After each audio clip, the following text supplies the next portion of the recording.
With Russia's exodus from World War I becoming an inevitability, more pressure was directed at the United States for their intervention into Europe. They viewed the old world as a powder keg ready to go off at any moment, and wished to stay out of the constant squabbles of 100-year-old empires. The United States consisted of many Europeans who had escaped from the never-ending strife of their native land to come to a nation that they viewed would give them the opportunity to pursue freedom, happiness, and liberty without the threat of war encroaching on their doorsteps. The general notion of public opinion was isolationism at all costs. The American president throughout the entirety of World War I was Southern Democrat Woodrow Wilson, born 28th of December 1856 in Staunton, Virginia. Wilson is credited as one of the fathers of the progressive movement in America. Progressives believed that the government should take an active role in regulating businesses and attending to matters that were outside of the individual or states. He also created the Federal Reserve in 1913, which is the central banking system used in the United States today. A lot of his progressive views carried on to modern-day progressives who believe in government regulation, higher taxation, and anti-war. When World War I did break out in 1914, Wilson declared neutrality, much to the praise of the American people, but still upheld trade agreements with both sides as best he could. Every nation on Earth that was neutral still had a preference on which side they wanted to be victorious in the Great War. And as it raged on in Europe, it became obvious which side the Americans would pick. The United States in the opening stages of the early 1900s was the world's largest manufacturer of goods at 35%, doubling that of Great Britain or Germany. However, the nation was in recession and needed an economic pick-me-up.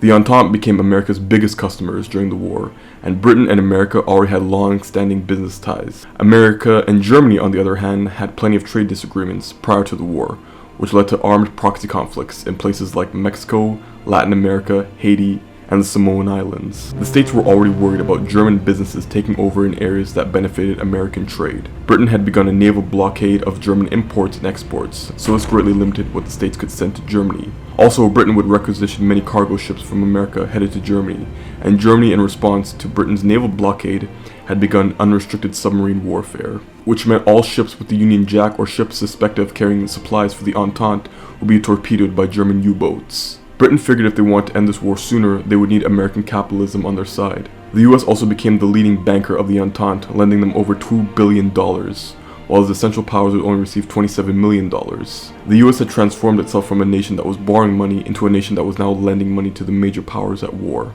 American industry saw a huge boom once the war started.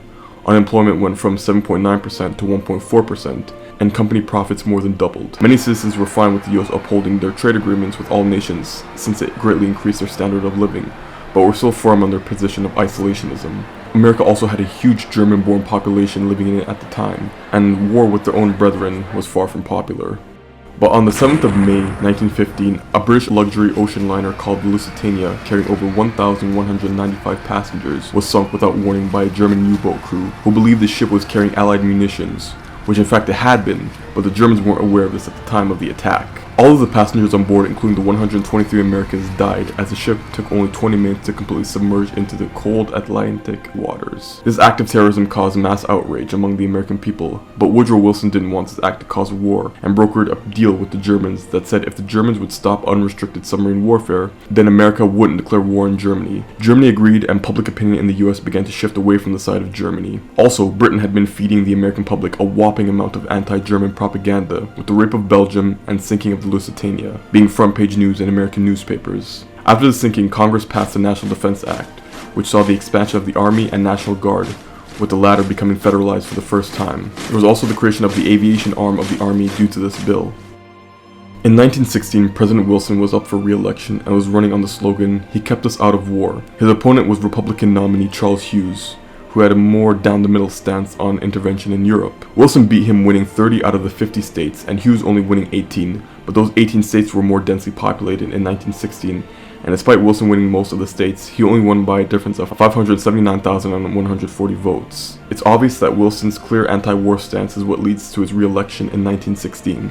With this result, most Americans breathed a sigh of relief that they would still have a booming economy, but not have to worry about sending their fathers and sons to die in foreign lands. By 1917, Germany needed to take a less reactionary role in the war, and were looking for more allies, so they looked to Mexico to sabotage US efforts in the war. Germany sent a telegram to Mexico known as the Zimmermann Telegram, which entailed reassurance that Mexico would have the full support of Germany if they attacked the United States, forcing them to fight at home. If Mexico agreed, then Germany would also help them retrieve the lost territories of Texas, New Mexico, and Arizona from the US. However, the telegram had to pass through England and was intercepted by the Brits. Once they saw what was in the telegram, they published it internationally and showed the US personally.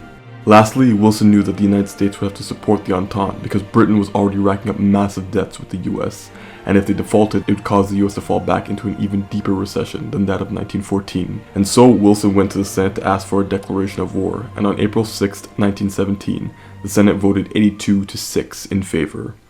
The United States had officially declared war on Germany.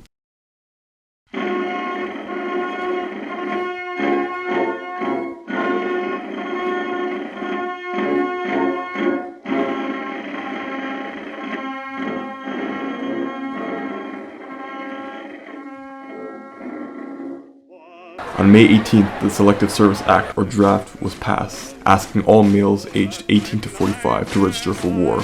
John J. Pershing would be tasked with leading the Americans to Europe and increasing the army from a mere 120,000 men to over 1 million men in a month. He was highly qualified, having fought in 2 wars. He was known for his natural leadership qualities and cool and calm demeanor. Joseph Joffre, commander of the Allies on the Western Front, wanted to use the Americans as a more expendable force, and wanted them to support the French units or fill in the gaps wherever need be. Pershing wasn't having any of it.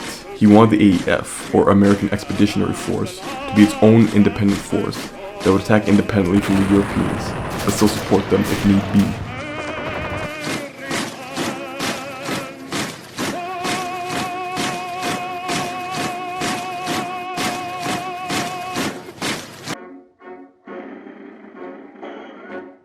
The only soldiers under the Americans that wouldn't fight side by side with their own countrymen were black Americans. This was the era of segregation in America, and President Wilson was a huge supporter of Jim Crow laws, as he was a Southern Democrat who had family members that served under the Confederate Army during the American Civil War. Black Americans would mostly be given to the French army and would be the support that Joffre wanted from the Americans, trained for warfare and were more than willing to fight for country and freedom, but were reduced to support roles like unloading ships, cooking, and labor work. They were highly humiliated and ridiculed by their own officers and given poor equipment, but seeing as how a lot of the American arsenal consisted of French weapons, you could argue that all Americans were given poor equipment.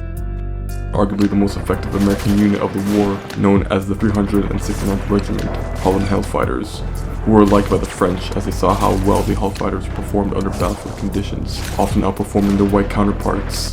The most famous Hellfighter was Henry Johnson, born 1892 in Winston-Salem, North Carolina, but moved with his family to Albany, New York at a young age. He was on guard duty in the Ungarn Forest in 1918 with his patrol partner Needham Roberts, when a German raid consisting of an estimated 36 soldiers occurred at night. Roberts was injured and Henry Johnson fired at the enemy until his rifle jammed. At that point he switched to using the buttstock of his rifle as a club and stabbed a few Germans with his bayonet. He would single-handedly repel the attack for an entire hour by himself, but not before sustaining over 21 wounds and having his left foot shattered, only held together by a metal plate. It was determined the next morning that he had killed 4 Germans and wounded over 20 by himself, while being shot and having his rifle jammed.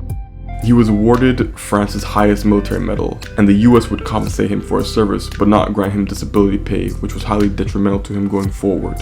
His problems didn't end with the war, but only continued. He returned home to a victory parade in February 1919, but afterwards was quickly forgotten, turned to the bottle and couldn't hold down a job, leading to his wife and 3 children leaving him. Henry Johnson would die alone and broke in 1929 at age 36, and be buried with full military honors at Arlington National Cemetery in Virginia. He would be awarded the Medal of Honor, America's highest military honor, posthumously in 2015 by President Barack Obama, 86 years after his death. The Hellfighters were deployed for 991 days longer than any other American regiment, but never lost a foot of ground. In total, the Hellfighters would suffer over 1,300 casualties, the most of any US regiment of the war.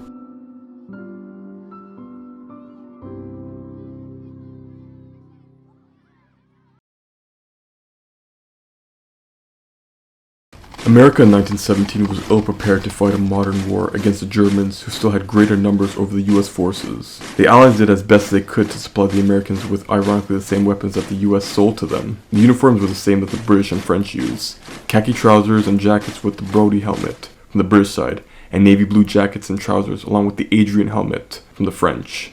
Tanks were also lacking in the American arsenal, so Pershing ordered over 1,000 Reinald FT tanks, which he took a great liking to for their speed and innovative rotating turret. However, the order wouldn't arrive in time, and he had to settle for the British Mark Vs, which were greatly improved over the original tanks that were used on the Somme. The US also lacked machine guns and bought a few Soars from the French, but it was met with overwhelming negative reaction as the weapon was prone to jam, and the Americans didn't like the 8mm Lebel round as they preferred the iconic 30-06 standard issue round. There would also be a 30-06 version of the Shosha, but it too was met with negative results. Pershing would buy Lewis guns from the Brits, and in the meantime, the United States legendary weapon designer John Browning would develop the BAR for walking fire and the M1917 water-cooled machine gun for defensive fire. One thing the Americans had plenty of was shotguns. No other army during the war used them, so this was something new for most armies, including the Germans, who requested the weapon be banned because they said it caused unnecessary suffering, despite them using poison gas and flamethrowers 2 years earlier.